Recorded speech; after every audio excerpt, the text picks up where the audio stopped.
Sebelum melanjutkan, jangan lupa subscribe dulu, terima kasih. Bab 576 aneh. Tidak. Melihat palu besar yang jatuh, tidak peduli seberapa kuat kultivasi wanita itu, dia tidak bisa menahan diri untuk menjerit. Palu itu tidak hanya besar, tetapi juga mengandung tekanan yang mengerikan. Jika dia dipukul olehnya, dia pasti akan berubah menjadi daging cincang yang daging dan darahnya akan hancur. Itu adalah sesuatu yang tidak akan pernah bisa dia terima. Sudah waktunya. Namun wanita itu tidak tahu bahwa saat ia sedang menghadapi kematian, ada seseorang yang bersembunyi di tempat gelap, mengawasi, menunggu kesempatan untuk muncul. Dan orang itu tidak lain adalah Chu Feng. Dari perkataan lelaki tua dan wanita itu, dia secara garis besar mengetahui beberapa hal.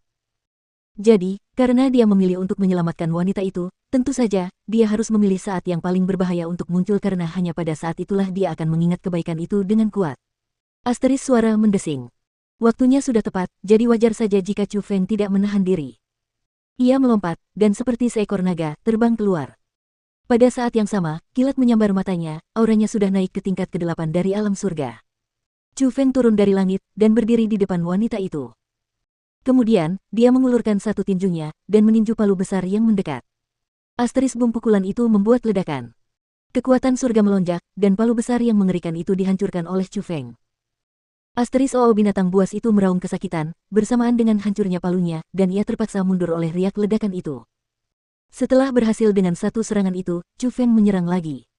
Kekuatan tak terbatas dari alam surga tingkat 8 meledak, membentuk jaring raksasa tak berbentuk, memenjarakan binatang buas di dalamnya. Asteris adu gelombang-gelombang asteris. Tekanan yang dipancarkan Chu Feng terlalu kuat. Begitu kuatnya sehingga bahkan mereka yang berada di alam surga tingkat ke-9 pun kalah. Didorong oleh tekanan Chu Feng, binatang buas yang hanya berada di alam surga tingkat ke-7 itu seperti tikus yang ketakutan oleh kucing. Ia mulai melolong ketakutan, berlarian dengan liar. Namun Chu Feng tidak memberikan kesempatan apapun padanya. Dengan sebuah pikiran, kekuatan tekanan itu langsung menguat. Tekanan itu terus-menerus menekan monster mengerikan itu, melalui tubuh fisiknya, langsung ke jiwanya. Berada di bawah kekuatan yang mengerikan itu, mata monster itu berkilauan. Karena berjuang mati-matian, gerakannya melambat dan bahkan tubuhnya menyusut. Dari ukuran bukit kecil menjadi seekor harimau, dan pada akhirnya, ia bahkan berlutut patuh di tanah, putus asa. Pada saat itu, monster itu bahkan tidak memiliki sedikit pun kekuatan sebelumnya. Ia seperti bocah monster yang pengecut saat berlutut di depan Chu Feng, bahkan tidak berani bergerak sedikit pun. Hanya dengan satu pikiran, Chu Feng benar-benar menekan monster itu. Ini. Melihat itu, wanita itu benar-benar tercengang. Dia bahkan mengira dia akan mati, tanpa keraguan sedikit pun, tetapi tidak pernah dalam imajinasinya dia berpikir bahwa seseorang akan muncul di depannya, dan dengan metode yang kuat, menekan monster mengerikan yang mengamuk itu. Asteris wus-wus. Tepat setelah Chu Feng membereskan monster itu, dua orang juga melesat keluar dari dekat. Mereka tak lain adalah pasangan tua itu. Bajingan kurang ajar, kau berani menyakiti nona keluargaku. Pasangan itu tidak pernah menduga akan munculnya seorang pria entah dari mana. Namun, Chu Feng jelas-jelas mengacaukan rencana mereka. Jadi, segera setelah mereka keluar dari persembunyian, mereka melakukan serangan mendadak yang bertujuan untuk membunuh Chu Feng. Meskipun kekuatan mereka berada di tingkat ke-8 dari alam surga, di mata Chu Feng, mereka lemah. Chu Feng bahkan tidak melirik mereka. Dia hanya mendengus dingin, melambaikan lengan bajunya yang besar, melepaskan lapisan kekuatan surga. Kekuatan surga itu tampak lembut, tetapi tersembunyi di dalamnya adalah kekuatan yang sangat dahsyat. Karena terkejut, pasangan itu menderita. Mereka terlempar beberapa ratus meter jauhnya sebelum mereka dapat menstabilkan tubuh mereka. Mereka hampir terluka parah. Namun, mereka tidak menyadari bahwa mereka berada dalam situasi itu hanya karena Chu Feng menahan diri. Jika tidak, dia bisa saja membunuh mereka berdua sekarang. Namun, lelaki tua dan perempuan itu jelas tidak menyadari hal itu, dan bahkan mengira mereka terkena serangan karena kecerobohan mereka sendiri. Mereka tidak hanya tidak mundur setelah mengetahui perbedaan kekuatan, mereka bahkan berteriak keras, mengumpulkan kekuatan di luar tubuh mereka, ingin melancarkan serangan yang lebih kuat ke Chu Feng. Paman Sa, Bibi, jangan serang dia. Baru saja, dia menyelamatkanku. Aku berutang budi padanya. Tepat pada saat itu, wanita parubaya itu tiba-tiba berbicara. Dan setelah mendengar kata-kata itu, pasangan itu tidak dapat menahan diri untuk tidak terkejut. Meskipun mereka enggan, tidak baik bagi mereka untuk terus menyerang, jadi mereka hanya dapat dengan cepat menghampiri wanita itu, berpura-pura khawatir dan bersalah, dan berkata, "Nona, apakah Anda baik-baik saja? Ini salah kami seharusnya tidak meninggalkan Anda di sini.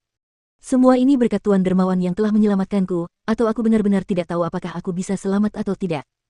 Wanita itu menatap keduanya, meskipun tatapannya tidak benar-benar dendam. Dia kemudian berjalan mendekati Chu Feng. Pertama, dia menatap penuh arti pada monster mengerikan yang ingin membunuhnya sebelumnya, namun dengan patuh berlutut di tanah, lalu membungkuk kepada Chu Feng, berkata dengan penuh penghargaan, "Saya Li Chan, terima kasih telah menyelamatkan saya. Bolehkah saya tahu nama Tuan Dermawan?" Wu Qing. Chu Feng bahkan tidak melihat wanita itu. Dia hanya berjongkok, dan membelai binatang buas itu. Meskipun binatang buas itu sudah terkendali, dengan paksa, karena Chu Feng dan tunduk seperti domba, Chu Feng masih bisa merasakan nafsu haus darahnya. Jadi, ketika Chu Feng membelai monster itu, sebenarnya, dia sedang menyalurkan kekuatan rohnya ke dalam tubuh monster itu, untuk mencari asal-muasal masalahnya, dan saat ini, dia telah memperoleh jawabannya. Monster itu diberi obat khusus, membuatnya kehilangan akal sehatnya dan menjadi haus darah. Jadi, Tuan Dermawan bernama Wu Qing. Nama ini cukup istimewa. Baru saja, terima kasih karena bersedia keluar dan menyelamatkanku, kalau tidak hidupku akan berakhir di sana. Jika memungkinkan, silakan datang ke kediamanku, Li, untuk beristirahat sebentar sebagai ucapan terima kasih karena telah menyelamatkan hidupku. Li Chan tidak merasa tidak senang karena sikap dingin Chu Feng. Sebaliknya, dari awal hingga akhir, dia menatap Chu Feng dengan ekspresi sangat bersyukur. Baru setelah melihat sikap baik Li Chan, Chu Feng berbalik dan menatap Li Chan lagi. Ia menemukan bahwa meskipun sudah berusia setengah baya, ia merawat wajahnya dengan baik dan tubuhnya juga sangat bagus. Ia tidak hanya memikat, ia juga sangat menarik. Jika Chu Feng tidak menentukan usianya dengan kekuatan roh dan hanya melihat penampilan luarnya, ia benar-benar tidak akan dapat melihat bahwa ia adalah wanita setengah baya. Harus dikatakan bahwa wanita yang menarik dan dewasa seperti Li Chan dapat memikat banyak pria.